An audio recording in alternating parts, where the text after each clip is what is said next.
Thank you. All right, so welcome everyone to this legislative debrief co-hosted by Interfaith Partners for the Chesapeake and Interfaith Power and Light. My name is Anna Wimbo. I'm the Director of Leadership Development at IPC, and I see a number of familiar faces in the room. So thank you for everything that you've been doing over the past 3 months. We truly appreciate it. And I'm not going to spend too much time talking. I'm going to hand it over to my colleague, Antoinette, who's been doing a lot of the groundwork and sending you all emails and updates on our legislative priorities. So welcome, Antoinette, and you can take it over. Good afternoon, everyone. It's so nice to see everyone again. Again, my name is Antoinette Rucker. I am the Advocacy Coordinator for Interfaith Partners for the Chesapeake. And thank you again for taking your time out. I know it's the middle of the day on Friday and a lot of people have things to do, but we really appreciate that you're spending this time with us.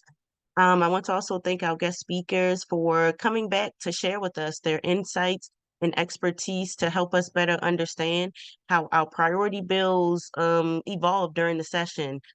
So today we'll have an opportunity to discuss and ask questions regarding the outcomes of our priority bills. This time around, we are going to allow for a few questions after each speaker so they can have their slides still up on the screen while people have their questions. So there will be short question periods after each speaker. But I do want to introduce our first guest speaker. This bill did pass and went to the governor's desk. We're really proud about all the hard work that went into it. And also thank this guest speaker for putting in all the work that he did.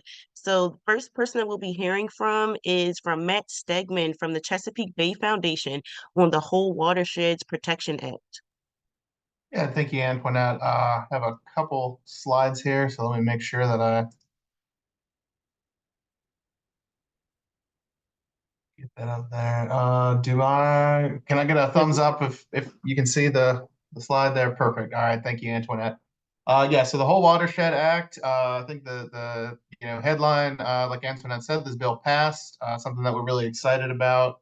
I had the opportunity back in February to come and speak to the group here about it, and we'll try to be very brief in case folks have questions.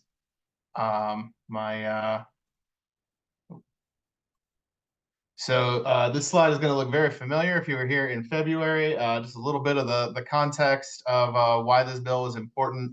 Right now, Maryland's not on track to meet its 2025 Chesapeake Bay restoration goals. Neither are any of the other states in the Chesapeake watershed.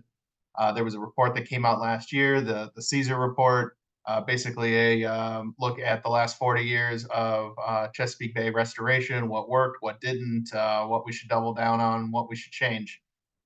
So we really wanted to find some legislative solutions, things that were responsive to what was in that report. The whole Watershed Act is definitely one of those things. Basically, the intent of the bill is to create a couple of different pilot watersheds that will have the kind of coordination of funding, of resources, of support from the state permitting agencies and local governments that'll really stretch our efforts and stretch our investments further and really jumpstart bay cleanup. So what's in the bill? It prioritizes about 20 million. I'm going to say this number is, kind of give or take a little bit. It's going to depend on the specific pilots that are chosen and what elements exist in there in each of those. That goes towards 5 whole watershed restoration projects. These are on the 8-digit Maryland watershed scale, and I'm not going to go into what all that is, but basically it's a fairly large watershed. It's the unit that's kind of most often used for watershed classifications. It's what the TMDLs are based on. So the funding is drawn from existing sources, trying to stretch those dollars, stretch those investments further. The watersheds that are going to be selected, they are not specified in the bill. But there's kind of description of what we're trying to look for. It's a variety of land use types, a lot of different types of geographies, and making sure that at a minimum, 2 of the 5 pilot watersheds provide benefits to identified environmental justice communities. So we want to try different approaches in all different kinds of watersheds and learn lessons that we can apply across the state as a whole. One of the things that's exciting about this is not only are we trying to provide water quality benefits, the pilot programs are going to be required to provide additional co-benefits that support not just the health of the water, but the health of the community that water supports. And we do this by having a state management team that brings together DNR, MDE, the Department of Agriculture, various local experts. We're going to invite NOAA and the Army Corps of Engineers to participate as well, to be able to take these selected projects, give them additional support through the permitting and implementation processes, and help them find ways to really do bigger, bolder, better kinds of projects. And one additional thing that the bill does for all MDE permitted in-stream projects, there's going to be some additional guardrails around making sure that there's additional public notice, additional forest protections for, again, for kind of all of these projects that do the in-stream restoration that receive permits through MDE. One thing that has changed about the bill since I talked to you in February, the bill has introduced would have created a licensing board for folks who do stream restoration work. That part was taken out of the bill, but it's something that we're still interested in talking to folks about in the future. In terms of what's next, the support of Governor Moore and the state agencies was vital to the bill being passed. We're expecting him to sign the bill very, very soon. The state management team, as soon as the bill signed, they're going to start getting together. They're going to develop an RFP for the pilot watersheds. It is, per the bill, slated to be released in October, but heard the other day that some of the staff at DNR is already starting to think through implementation about this bill. So it's possible that RFP may come out even sooner. Pilot watersheds will be selected by March of next year. And then the guardrails for all of the projects that I mentioned, those have a little bit of a delayed effective date. Those will go into effect July of 2025. So with that, I know we've got a little bit of time built in for questions, but also put my contact information up here. Feel free to call, email anytime if there's any questions that we don't get to today. Alrighty, so I see some hands already. Tom, you can come off of mute and ask Matt your question. Yes, Tom thank you, Matt. Yeah, I was more interested in the in-stream protections. I know that I've heard there's a lot of controversy about RSC stream restorative stream conveyance projects and unnecessary removal of trees. So could you say more about that? And do you feel like the protections that are in this legislation are adequate to address that? I think they're I'll take this first part, or the second part first. I think they're a tremendous start, and part of it is we'll have to see. Part of the idea behind the whole watershed, the pilot program part is one of the reasons that stream restorations are so prevalent is because they're a lot of times very easy for local governments to do because they often own the land of the stream bed. So they're not all bad projects, but they can be very intensive and they can have some kind of detrimental side effects, including forest loss. So I think the guardrails are going to do a couple things. One, there's public notice and public participation in the permitting process earlier on before somebody receives a permit. And there's also some additional, there is existing guidance from MDE on sort of what things people are supposed to be doing to ensure that they're not having these, having those kind of unintended consequences. But there really wasn't a lot of meat to those suggestions, and really these guardrails kind of flesh those out and give a more more concrete guidance on what folks should be doing as they're in the design phase. So I think it's definitely going to help. And if we need to do more, we'll come back in future sessions and try to do more. So you're going to try to maybe look at that, make sure the guardrails actually do work and monitor that? Yeah, yeah, Okay, good. Thank you. absolutely. And we have time for one more question, Ms. Linda.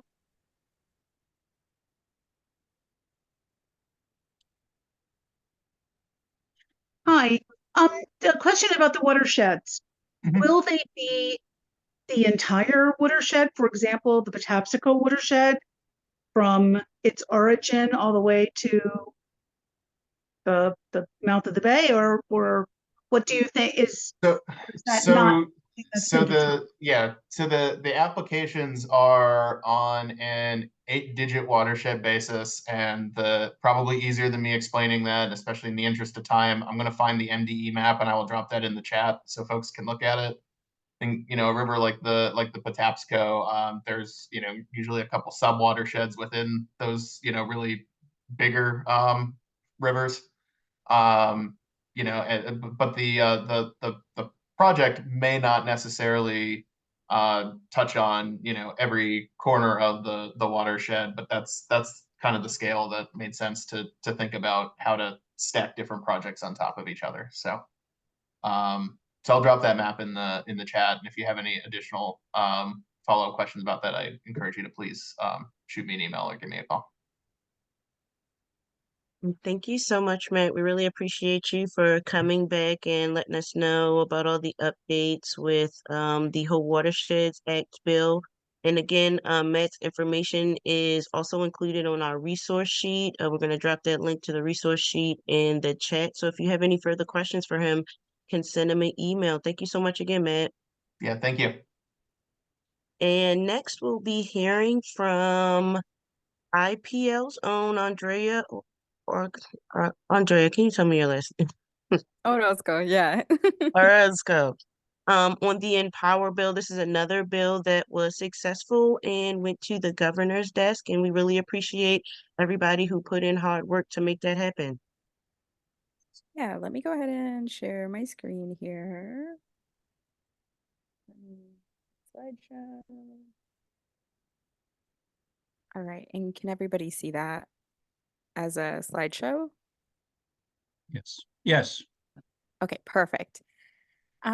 So for anybody who joined us earlier this year, you'll know that the Empower Maryland Energy Efficiency Act was IPL's top legislative priority this cycle. It was sponsored by Delegate Crosby and Delegate Chi in the House. It unfortunately had no Senate sponsor, but I am very excited to share, as many of you may know, that the bill has passed. It is on its way to the governor's desk. And so I really want to talk about some of the things that, some of our priorities that were passed with the final language of the bill. So like I mentioned, we wanted to really keep what was working, continuing incentives and rebates for audits and weatherization and efficient appliances. I'm happy to report that made it in the final bill language. And on top of that, we're adding new incentives for more efficient and electric appliances to make sure that we're reaching our greenhouse gas goals as a state, which is very exciting. And we also, for the first time, the program will be having these goals tied to making sure that we're actually getting to a good place there. And we've also, and this last piece was the one that was the most contentious, but we're making sure that we're reducing cost to ratepayers by right-sizing those utility profits, and making sure that those incentives are tied to performance. And I mean, I think it really speaks to the power of our grassroots voice, both as communities of faith and then also green leaders and other advocates who had joined in the larger coalition, that our group really pulled this victory through, when we know that the utilities were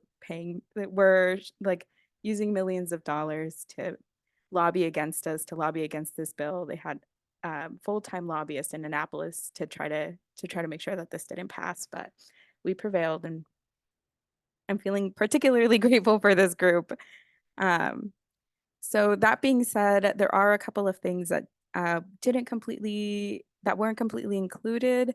So we'll be monitoring the law closely during implementation to make sure that low and moderate income homes have access to the program proportionately, and making sure that some of that outreach is being done in multiple languages as well to make that accessible to people.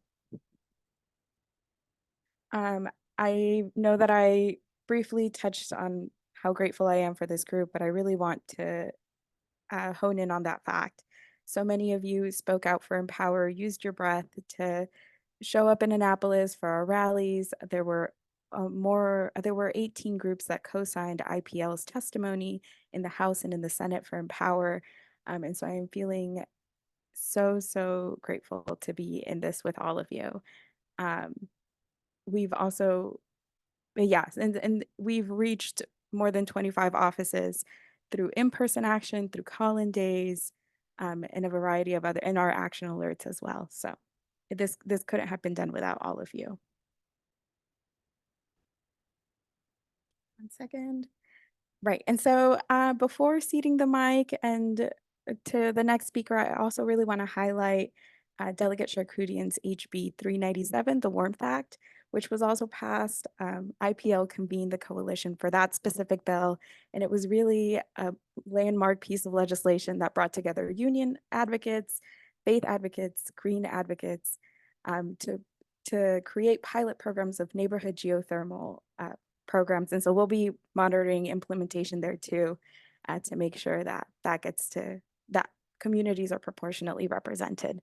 So yes. And then I know we'll have a little bit of time for questions, but wanted to share my contact information for anybody who might not have it yet.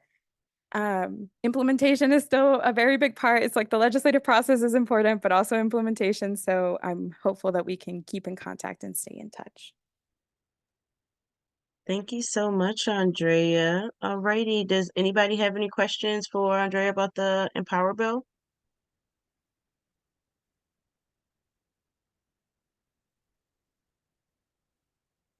Okay, I don't see any hands. Well, I guess that's a good thing. It passed. Okay. Joelle, we have a I'll ask a question.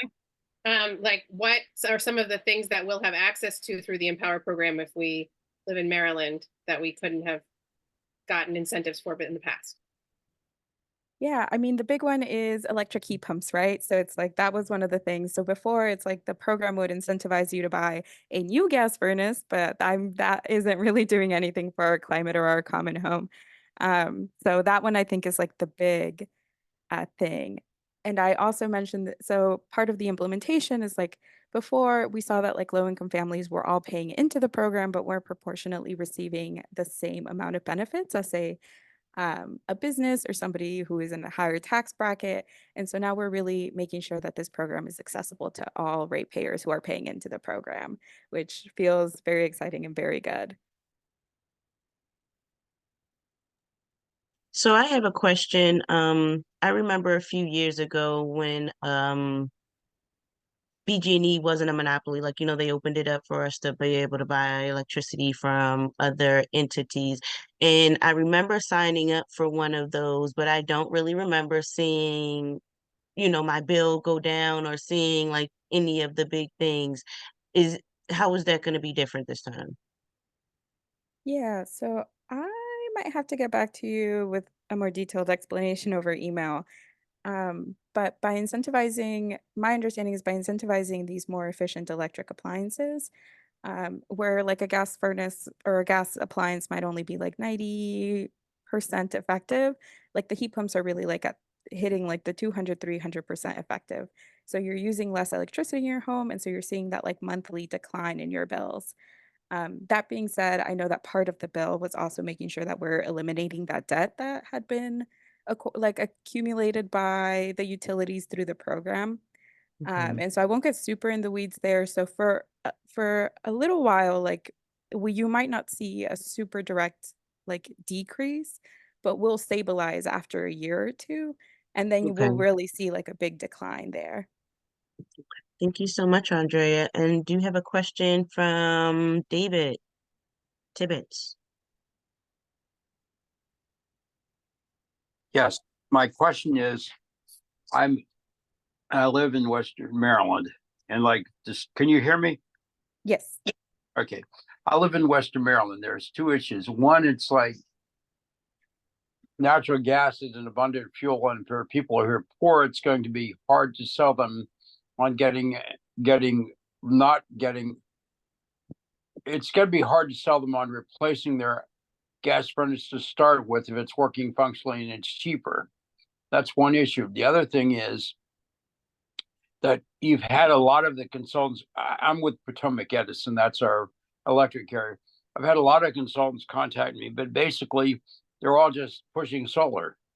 And so, like, the fact that you can get a discount on your new electric furnace, blah, blah, that's more efficient, they just don't tell you that. So what's going to be done to correct that? Because, like, solar, like for my home, I think it faces the north. So it's like a solar in this area is not even cost effective for the cost of installation. So some people have it who like to have it to show their environmental concern or their trendiness, but basically they're trying to force people into, they're trying to con people into solar, and that's just not right either. So please respond. Yeah, so I heard two things here. So I'll tackle one and then I'll tackle the other. Um, so the price of natural gas, or gas really, I don't really, we don't really call it natural gas, but the price of gas is often subsidized and incorrect, but it varies wildly. So it's like right now your gas bill might be a little bit lower than your electric. But if you're using these more efficient appliances, and especially like when you're thinking about like older homes in Maryland, who at some point will need to update their infrastructure, um, I think that people will still see like a decline in their utilities. And then the second thing, so this bill doesn't necessarily address like going solar, but I would point you to, we do have resources. I think that's like a separate issue outside of this bill. But there will be some resources in our resource doc that we'll share in the chat. Um, this bill doesn't really touch solar, and it doesn't really encroach on any kind of like consumer choice. So it's not pushing people to do one thing or another. It's just making sure that our incentives, our state funded incentives, are going to appliances that are reducing our greenhouse gas emission. But yeah, so for the solar question, I would point you to our resource guide. And so there will be some more information about just if you would, the benefits of it, and if you would like to pursue that in your personal home. But if you would rather not, then that's fine too. Well, in my case, it's like I'm an early adopter, so I'd be more likely to do it, but it's like it's just not cost effective. Yeah. And I like think, mhm. and that's the problem. It's like, but actually, I'm telling you that the consultants from the electric company try to push, or the outside consultants they do your quote energy analysis, but always comes back to they don't mention the other things you can do besides going solar. That's my objection. So, like, Yeah. somebody who would not find it cost effective to go solar could buy a more energy efficient furnace, and that's not, a conventional electric furnace or whatever, and that's not presented. I mean, I just know it isn't, because I've heard too many stories that I've talked to people myself. Thank you. Yeah, no worries. And I'm happy to continue our conversation over email, because it looks like there are a couple of hands that are still up.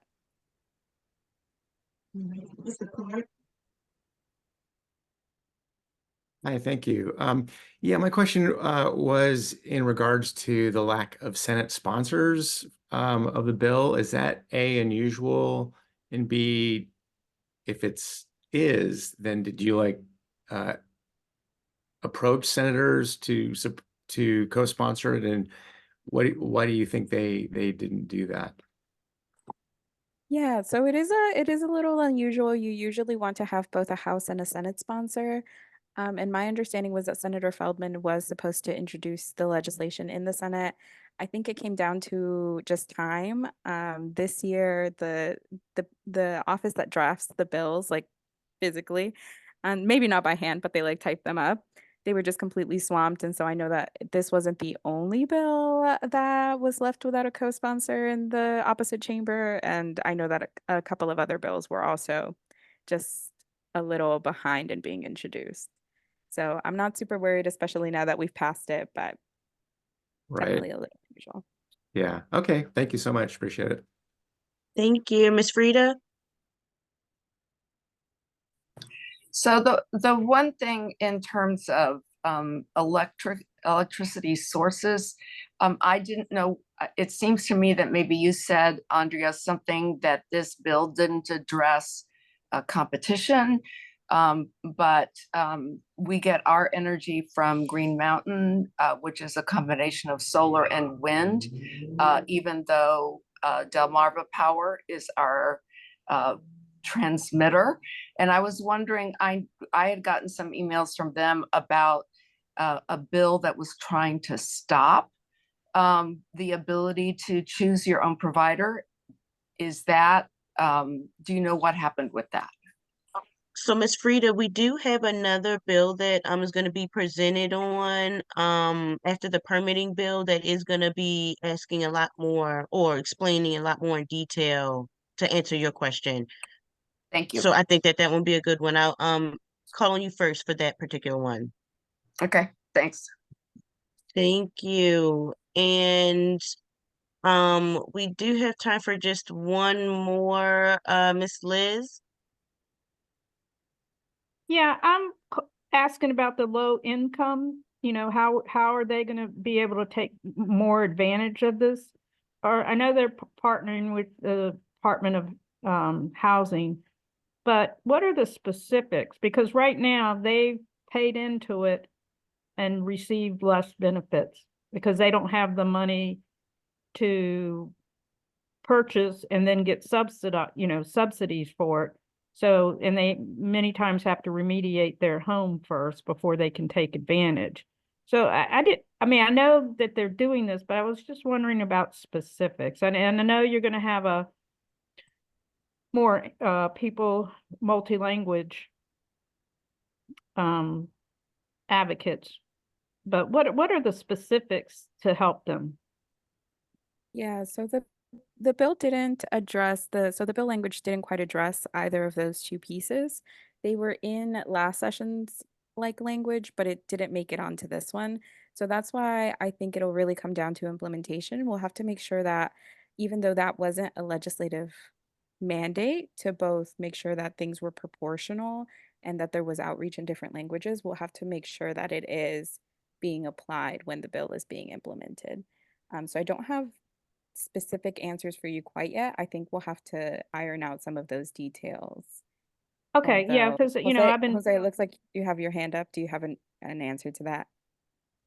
Yeah, hey Liz. I think one of the biggest ways that the bill helps get low-income people more involved in Empower and to make it more equitable is through the multifamily housing piece, which I think this is all speculation, but in the current version of the bill, what passed, there's strong language on making sure that people don't get displaced and that there's plentiful weatherization funds for owners of large multifamily housing properties that are of like I think 80% or more people who are lower moderate income. And I guess that's maybe one of the ways to do it. That the bill targets more low-income people, low-income ratepayers to get the benefits of Empower. Though they won't own the thing, of course, the property owner will own it.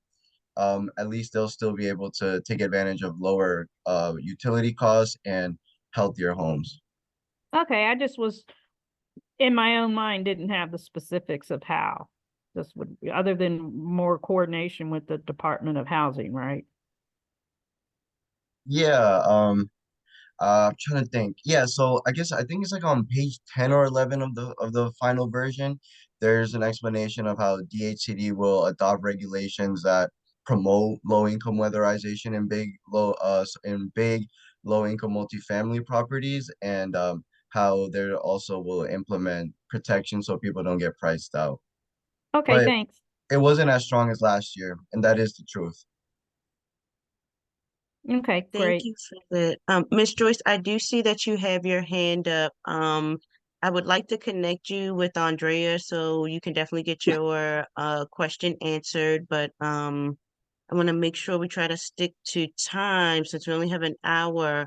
Up next, well, we already had Jose here, but Jose is joining us again to talk about the MD permitting bill. It wasn't as successful as the first two bills that we discussed. There was a lot of moving parts, a lot of things that the community wanted to see that wasn't included in the bill. So it looks like we're going to try again next session. And again, this is Jose. Thank you, Antoinette, and thank you everyone for being here. Following up on the presentation I gave in person in Annapolis towards the beginning of session, this is going to be on HB 24, SB 96. But to begin, I'm Jose Coronado Flores. I'm a policy analyst with CASA, and this was our big priority. Just to give you all a recap of what the bill does. So as we know, all of us drive around Maryland. This is a phenomenon that's pretty common all over the world and in the United States, but a lot of the big industrial parks, a lot of the congregation of polluting industries and facilities tend to be next to working class and communities of color. And part of environmental justice is trying to remediate that and trying to prevent more facilities from opening up and slowly but surely chipping away at the quantity next to these communities. This is a picture of concrete production plant that's in Bladensburg or in nearby East Riverdale, a working class, low income community. And then the big, the monster is the Curtis Bay, Westport, Brooklyn Park industrial parks in all throughout South Baltimore, which are the ones pictured here.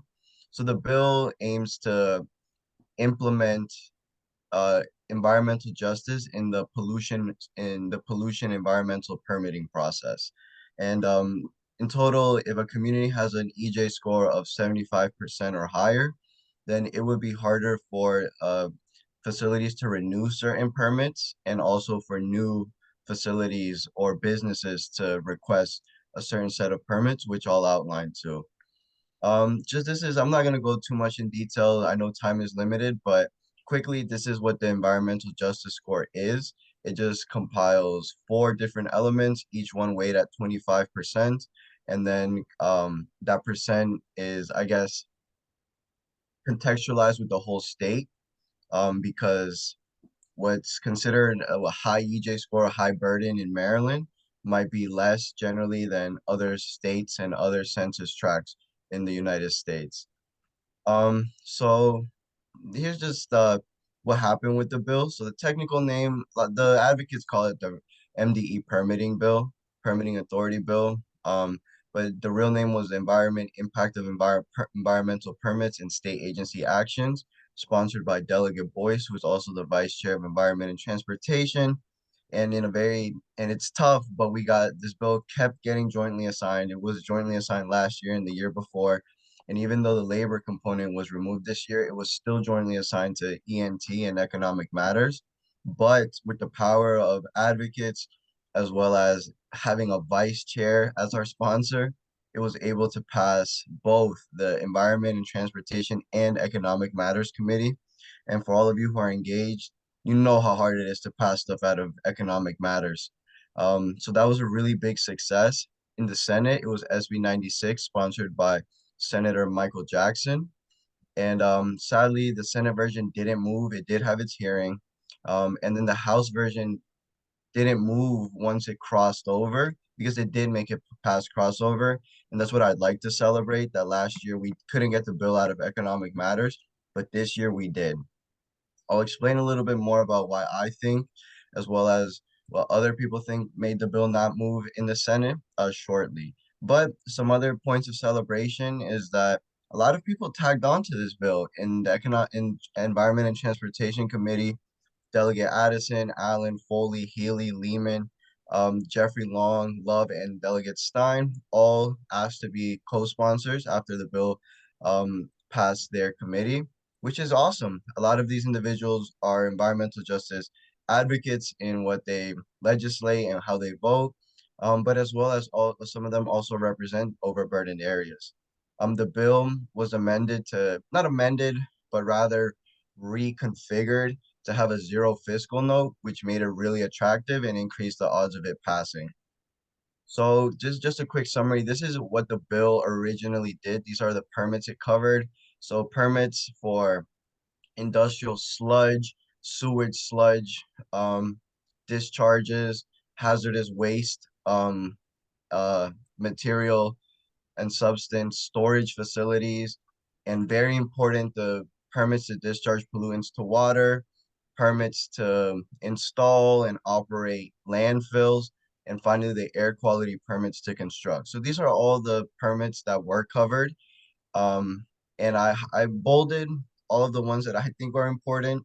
So quickly, with more and more research, our communities not only have a lot of air pollution, but the things that attract the air pollution, such as, landfills, big trucks coming in and out to drop the trash off. A lot of this is they just stick it into low-income communities, historically Black communities, and growing immigrant communities, which is by definition environmental injustice. Um, so because the bill did move in like a very exciting way, the House moved and worked really hard on this bill. So the final version, the third reader of the House, includes some amendments. So I wanted to talk a little bit about that. So, industry requested that permits to construct electrical substations be exempt. Whatever they got it, Maryland Department of the Environment gave it to them, as well as general wastewater discharge permits, which was really upsetting because a lot of the facilities that are in our backyards in low-income communities have these general permits rather than specific industrial permits for wastewater discharge. But we were able to argue that the reason that they wanted to exclude general permits, it was due to technical difficulties, like how to include the EJ analysis to it. But at the very end, we were able to get language that eventually, after studying how to incorporate this EJ analysis into these general permits, that they would be covered under the bill, which was a success. And finally, water discharge permits for residential commercial construction. This was requested by industry, and it actually backed down I guess, public opposition. So, and I was in GASA, we weren't totally against this because we really don't want to impede the development of affordable housing. So we're like, okay, let it be. Um, the bill was also amended to include some additional factors in the EJ analysis. For example, if a facility was deemed to be vital public infrastructure, like the Patapsco large wastewater uh, treatment facility, like it's not as easy to just ask them to leave. In addition to that, it would be easier to revoke or prevent a facility that has a history of environmental violations. It would be easier to take their permits away. And finally, to make it more difficult for a facility that is known to have let's say, a clean, positive economic impact on a local community, though that would be an additional consideration. And all of these amendments came from work groups um, while the bill was being considered in the Environment and Transportation Committee. And people who were participating were industry, environmental justice advocates, and it was run by the Maryland Department of the Environment. Almost done. So there was, I would say, some internal dissent between advocates, specifically on the rejection by bill sponsors of the inclusion of Part 5 air quality permits to operate. So the bill covers permits to construct, air quality permits to construct. But for example, a concrete mixing facility has an active uh, air quality uh, um, air quality pollution permit to operate. So that wouldn't be covered. However, most concrete mixing facilities, for example, have hazardous waste storage, not waste, hazardous material storage permits and or water discharge permits. And finally, the Public Service Commission waste to energy permits, which is particularly aimed at trash incinerators. But I will add that trash incinerators also hold hazardous waste landfill permits as well as water discharge permits. So groups were very unhappy that these additional permits weren't ever considered. It was due to political viability. I mean, the bill didn't even pass with all these amendments and without these, just to show you how difficult it is to pass a true environmental justice bill in the Maryland legislature. And look, I heard as an underground lobbyist that Amazon was actually behind the doors, not publicly giving testimony, trying to kill this bill, particularly probably for their data centers and distribution centers that they want to construct in low-income communities, communities that have been overburdened, communities where big trucks are part of the day-to-day already, places that have little resistance, right? So this is rumor. I never got a face-to-face confirmation, but someone from the Maryland Department of the Environment told me that Amazon was really out here trying to kill this bill, and I think they did it successfully. They got to the Senate President's office, and the bill did not move. So just to share some upsetting realities, the landfill industry actually backed down their opposition after a couple of their concerns were addressed. So to finish off, since this is one of the bills that actually didn't pass, one of the things that I want to do and I want my organization to do is to convene a work group to make this bill somehow digestible for the Senate president, who is extremely business minded. And or this is a personal idea. We need an environmental justice bill. We desperately need it here in Maryland. So I'm interested in trying to collaborate with the Senate President's office and put them in the steering wheel for something they will pass. Because what is the point of us continuing to introduce bills that are not going to pass? And I'm not doing this just to pass it, but because our communities, rather because our communities need real change at the moment, even if it's incremental. So if you want to know more, get connected with the work that I'm going to be doing in the interim, take my email. And I'm also interested in conducting pollution tours. A lot of people have never been to these places. Maybe you just pass by, but when you see how close public housing is or homes are to these industrial parks, it will actually make you sick to your stomach and will really like push you to see how this is environmental injustice. So thank you for the time, and any questions? Thank you so much for that, Jose. That was really great. Like, I think that's what people wanted to hear. They wanted to know, like, the inside information of what was going on and why it didn't go through. Really appreciate that. Okay, so yes, if anybody has any questions for Jose or is interested in taking any of those tours, his information is included on the resource sheet. And Miss Linda, you have a question? Yes, Jose, thank you so much for walking through this. When I raised the issue with Senator Feldman, because it was his committee, he said, "Oh, we just got bogged down with so many bills." And I think that this is also something that happens, is that the folks who want to kill bills start to submit them as we approach crossover day, knowing they're just going to create a clot, and things that they don't want to cross over won't cross over, and even things that cross over just get lost in the shuffle. So that's my understanding after talking to Senator Feldman. Okay. I don't know if you want to say anything. No, I actually appreciate that. And I spoke with him too, and that was the things that he shared as well, that his committee had to get through a lot of bills, education bills, election bills, energy bills, and other environmental priorities. So I think you're 100% right at that being one of those a factor. But I also know for a fact that industry behind the scenes was working. I think we all know that if they want to pass a bill, they most certainly will. But thanks, Linda, and thank you so much for speaking with him. That's exactly what that makes me happy to hear that, and that's exactly what I want to hear. Thank you so much. And we Can I also ask a question? Charlie Conklin, is it all right? Sure. I am very complimentary about what you all are involved in. It really is very impressive, and it it gives me hope. And what I was, Jose, you brought up a little bit about environmental justice and what is the environmental justice amendment that Rabbi Nina Beth Garden was trying to put through, and that got put in the closet? What will the faith-based communities do to kind of promote that? I can take that one. Would that be helpful? Thank you, Jolie. Yeah. Yeah, after trying for a number of years to begin the process of amending the Maryland State Constitution to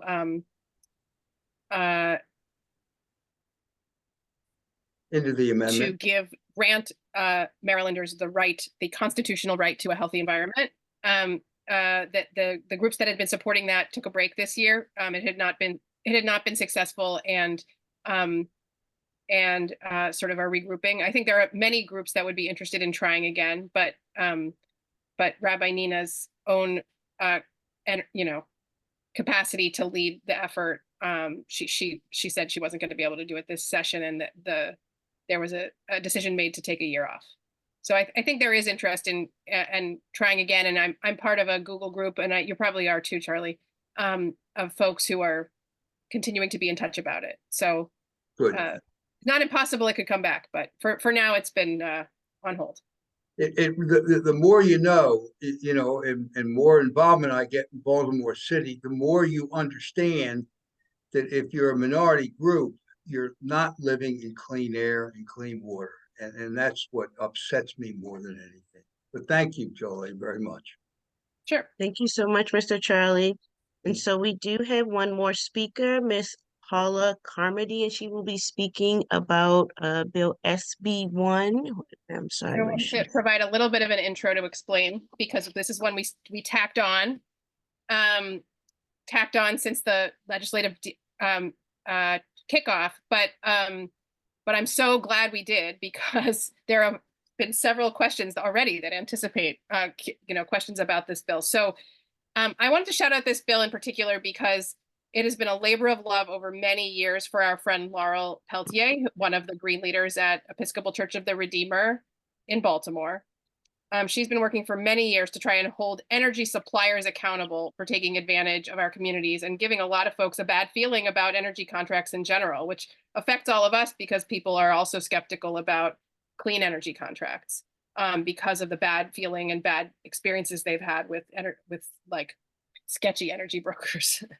And the bill that finally passed the legislature this year had fierce opposition from the state's energy suppliers. And somebody mentioned the postcards they got from their clean energy supplier. I got a postcard like that too, that made it sound scary, like we were going to lose our options for choice in the energy markets, when in fact it's just about accountability and not letting them take advantage of people anymore. So it's my delight to invite Paula Carmody, Consumer Protections for Retail Energy Customers bill, and tell us how this impacts us, and also how we can make sure the governor signs it.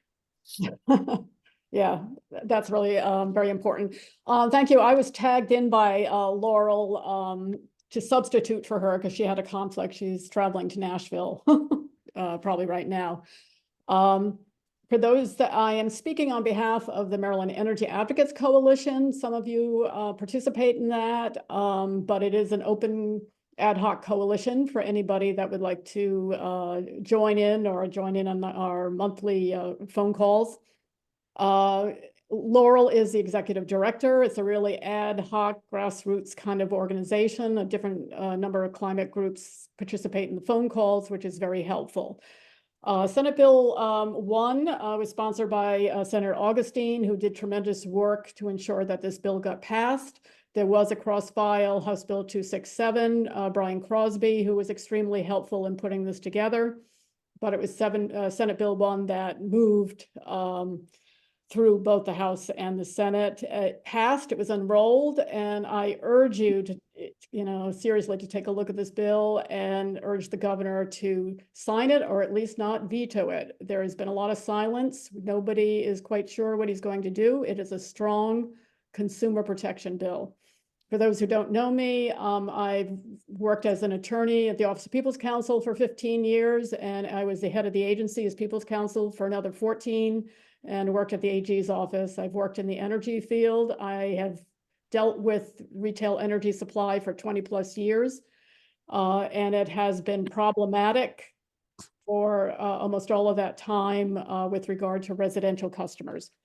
So I'm going to go through this very quickly. I think I have 6 minutes, and you've got to go off.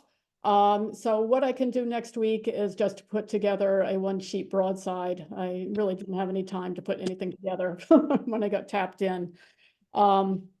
So basically, and I want to clarify, Senate Bill 1 does only apply to residential retail energy supply, does not apply to commercial and industrial customers.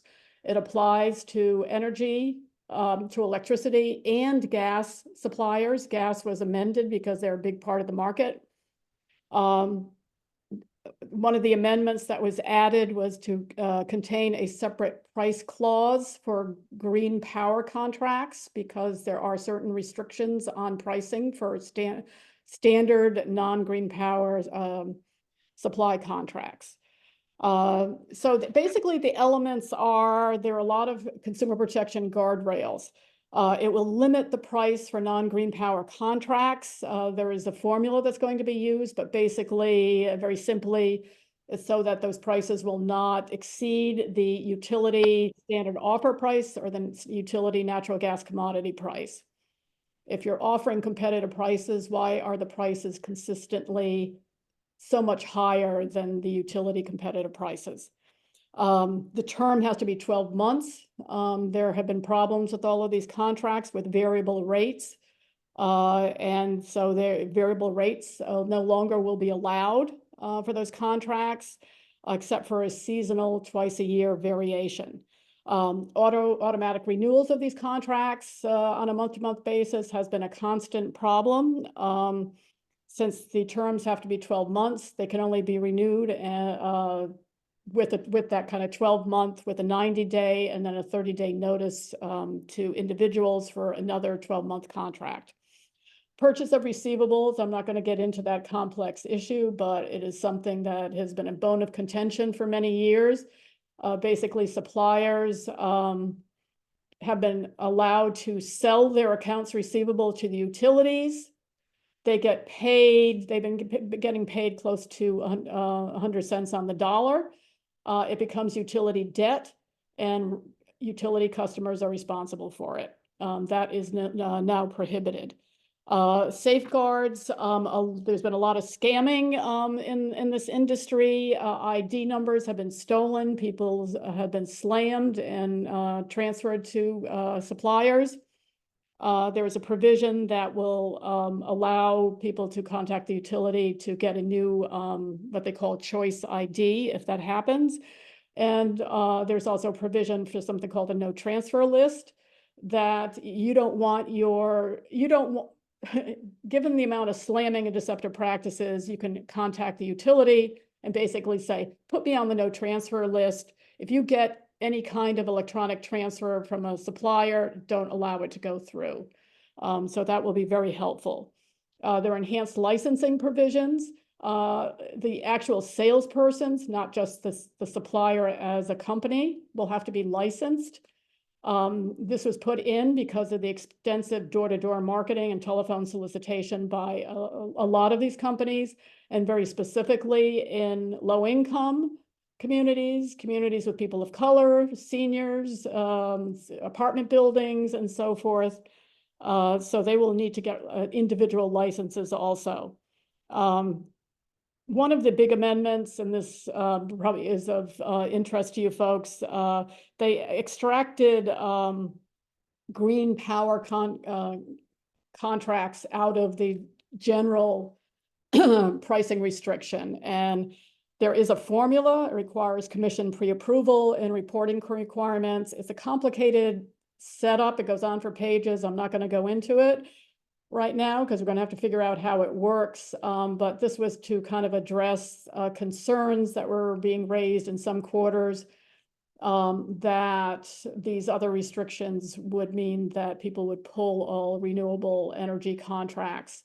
But I have to tell you, one of the reasons this bill was introduced, separate and apart for excessive prices, consumer protection, deceptive practices, and predatory practices, was that specifically with clean energy contracts, what most of them were doing was selling simply RECs. And these are renewable energy certificates attached to anything that was being, a certificate attached to any generating facility anywhere. And then charging really significant increases in cost, even though we know that in the marketplace, there was no connection. They were just using them as high profit tools because they know that people want to do the right thing and therefore taking advantage of a lot of people. So I see it as 4 o'clock. So you're probably going to have to roll us out of here. So Yeah. but I do urge you to contact Governor Moore's office immediately as soon as you can and say support this bill. A lot of misinformation. This was a heavily lobbied bill, intensely lobbied. We do not know what Governor Moore's position is on this, but there was strong support at the General Assembly. So if there's anything you can do individually or as an organization, please just contact him and say, you know, please either just let it go through. We'd like a signature, but just don't veto it. Okay, yeah, thanks so much, Paula. And I just want to say we're at the top of the hour. And so that doesn't necessarily mean that we have to stop here. I just want to recognize that anyone who would like to leave would want to leave right now. And then we'll stay on to answer a couple more questions for a couple more minutes as time allows. A couple of things that I wanted to flag is that Interfaith Partners for the Chesapeake has a regular Faithful Green Leaders training for the faith community. We offer it twice a year, and the next one's coming up in June. So I've just put the link to register in the chat, and you can just go on. And if you have any questions, feel free to reach out to either me or Antoinette. Secondly, we have learning labs the first Thursday of every month. So check out our website and you can sign up for those. And our next one is highlighted in the resource guide associated with this session. I want to say thank you to all of our speakers. Thanks for joining us. Thank you to everyone who's on this call for all of your really hard work. You know, it's always good to be working together, whether we have successes or challenges, and we really appreciate you all. So I'm going to hand it over back to Joelle to do our closing call to action, and we'll have some closing music, and then maybe some of us will stay on for more questions. That's fine. Yeah, so I wanted to, as Paula mentioned, we do expect all of the bills that pass the legislature to be signed by the governor. I don't want to jinx anything, but that said, the suppliers really hate SB1, and a number of them are going to probably be talking to the governor and trying to interfere. So that's one where, in particular, I'd welcome folks who say, you know, hey, these brokers have been taking advantage of low and moderate income elderly folks for too long. We want to see these protections. It's like the most basic thing in the world that they can't automatically renew you without your permission. They can't have these variable rate contracts where they keep, you know, it's just basic protections that are respectful of people. So things that we can do as we go forward together. Say thank you. Call the legislators to thank them for their good votes on the bills that passed. You know, they don't get enough positive. It's always nice to say thank you, and it's always we know it's nice to be thanked. And thanks legislators who sponsored bills, whether or not they passed, to champion the things we care about. As I think about lessons learned and carrying forward the lessons from this legislative session, you know, I note that for our work, trying to strengthen electrification and move away from gas burning, empower and warmth were very important victories. But I'm also thinking about 2 setbacks that really were lessons for me as well. We had the Better Buildings Act that would have said that no new buildings could be built gas burning in Maryland anymore. It would have been the same as laws already in force in Montgomery County and Howard County. We got the signal from the legislative leadership. This bill is not going to advance despite lots of popularity and it being very common sense. And no one would tell us exactly why it couldn't advance, similar to the signals Jose got about, oh, we have too many bills, you know, oh, I don't know. And then there was this real sneak attack on the building energy performance standards in the Climate Solutions Now Act that we passed 2 years ago, where all of a sudden there was a budget amendment in this must-pass legislation coming from the Speaker's office that really like scuttled and delayed a key provision of the Climate Solutions Now Act, and it did pass.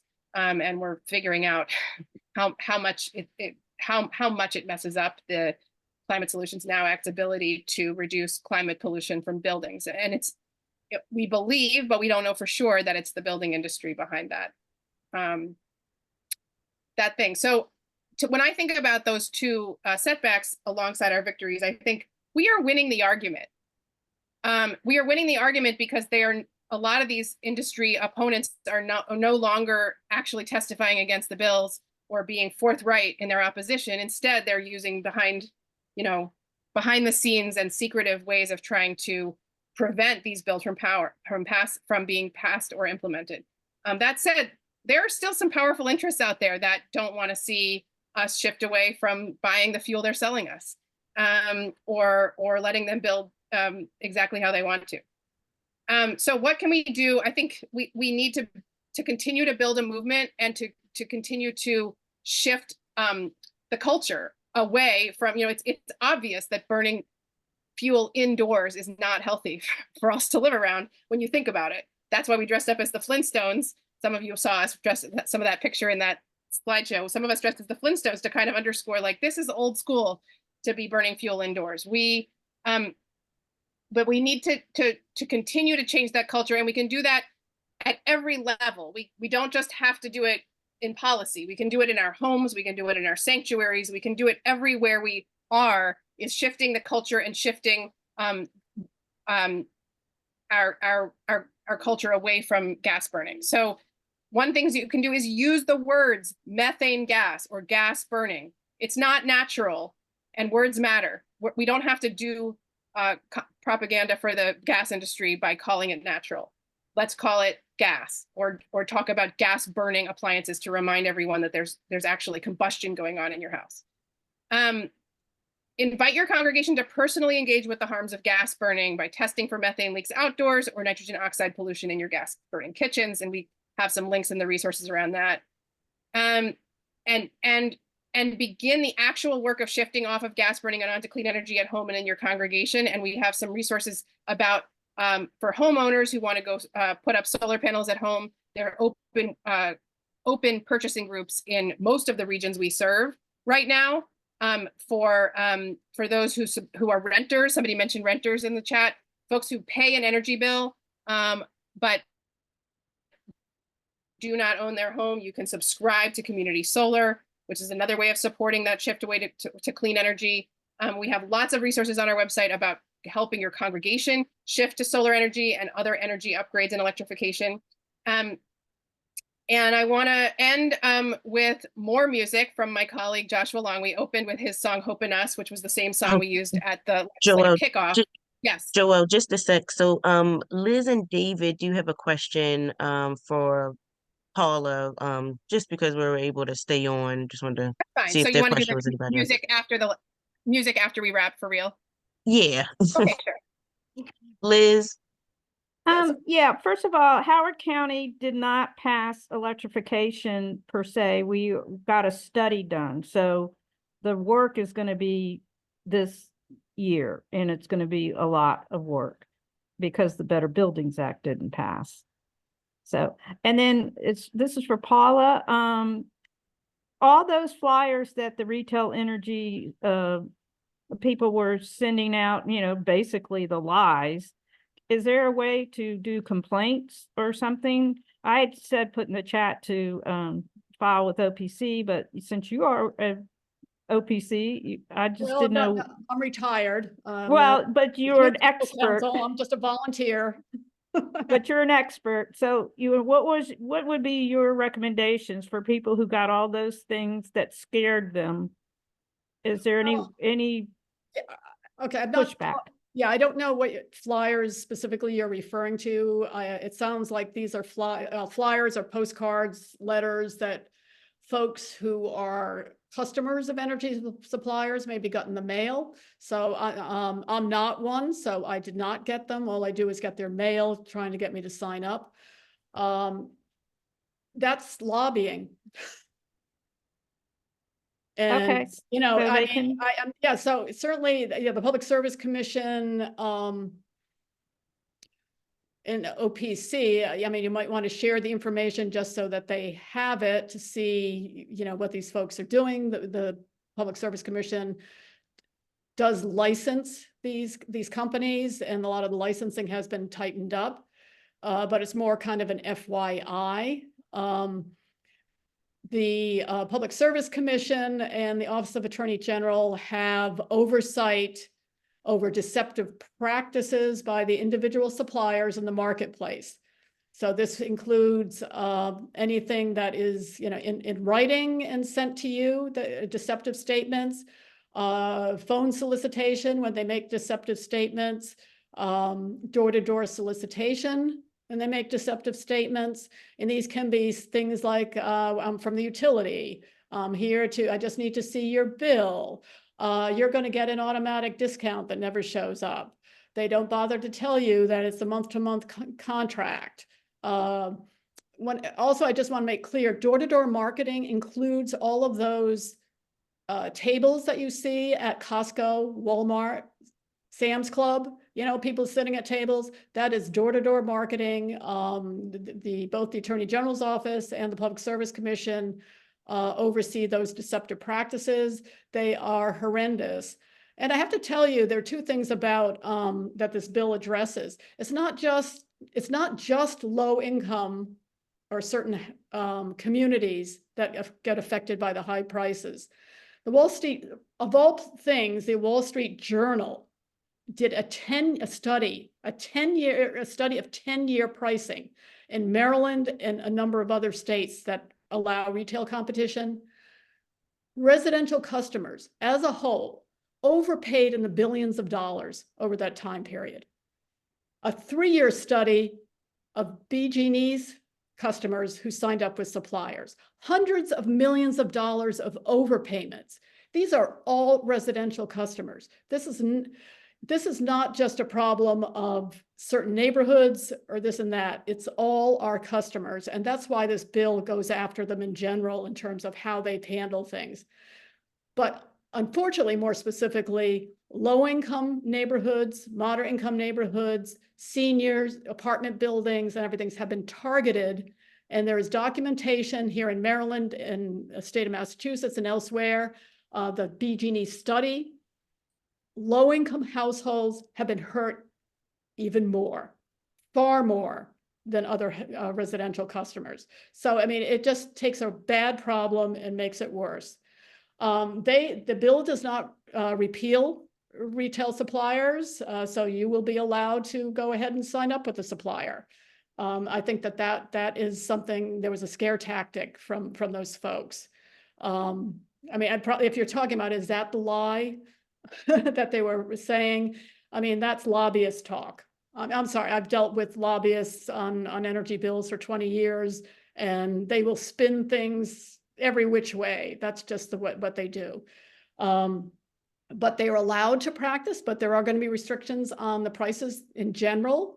And there is going to be a fairly detailed oversight over green power contracted pricing, because this is an area, and Laurel has really honed in on this, and some of you may have spoken with her about it.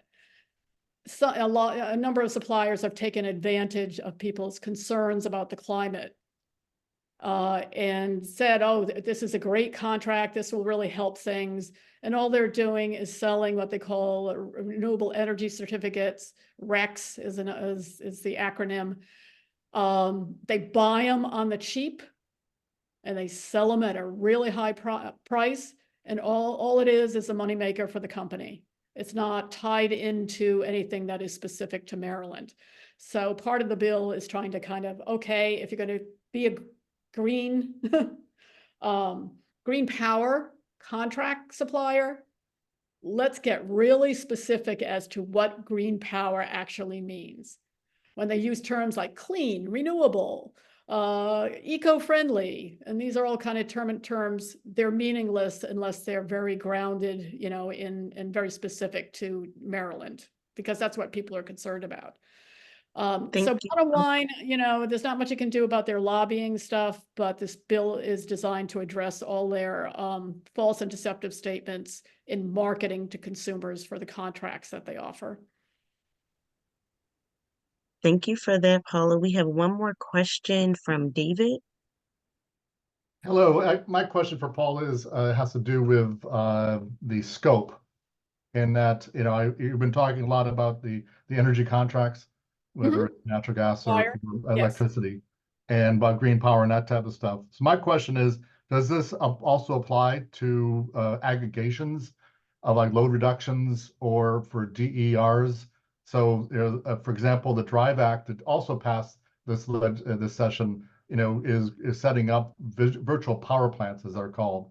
So the question is, if a third party, not a utility, wants to sign contracts or work with individual customers, residential customers, is this covered by the act? Okay, I'm not familiar with that particular bill, just generally speaking, you know, familiar with the VPP. I don't see that it is, because it's very retail energy suppliers are defined, whether it's electricity or gas. Okay.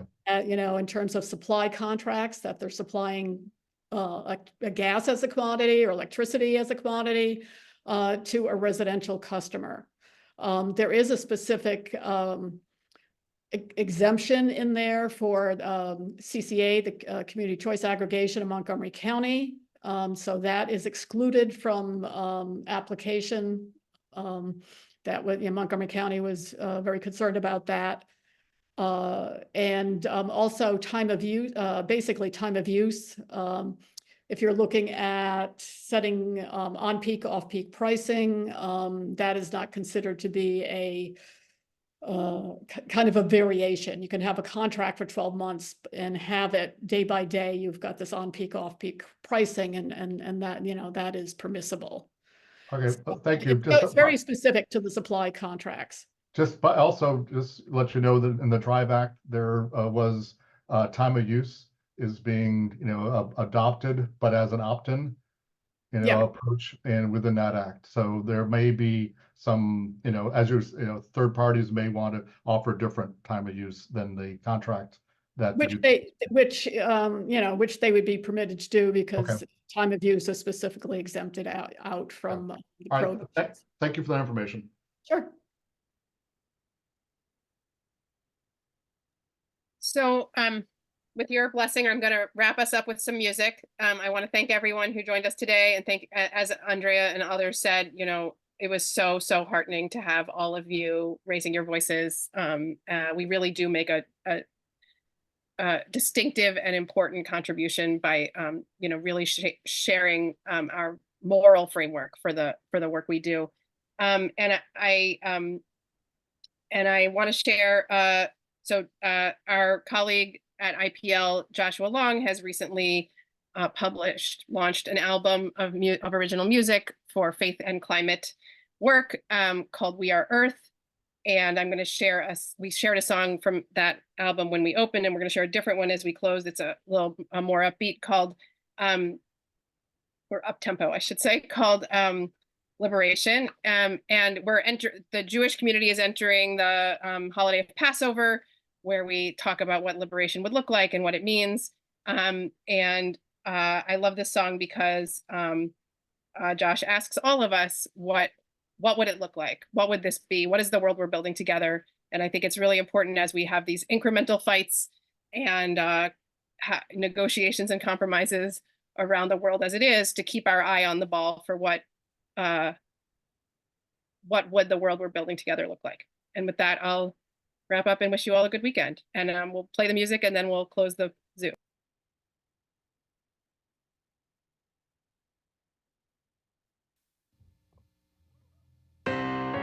What does it look like if we all can breathe? What What does it look like if we all can succeed? What does it look like when all mouths are fed? What does it look like when we're all safe in bed? Liberation, true salvation. Liberation, true salvation. How does it feel when we all have hope? How does it feel when we all can say so? How does it feel to know we are free? How does it feel to let the earth live and breathe? Liberation, true salvation. Liberation, true salvation.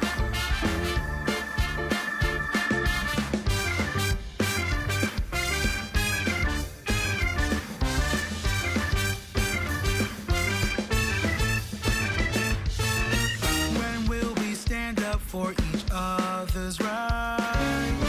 When we're together, we can put up a fight. When will our worship be for love and justice?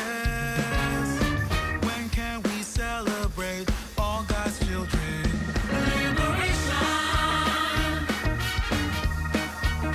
true salvation.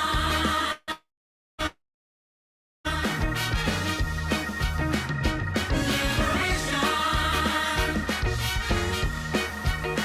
true salvation. Liberation.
Bye, friends. Have a good weekend.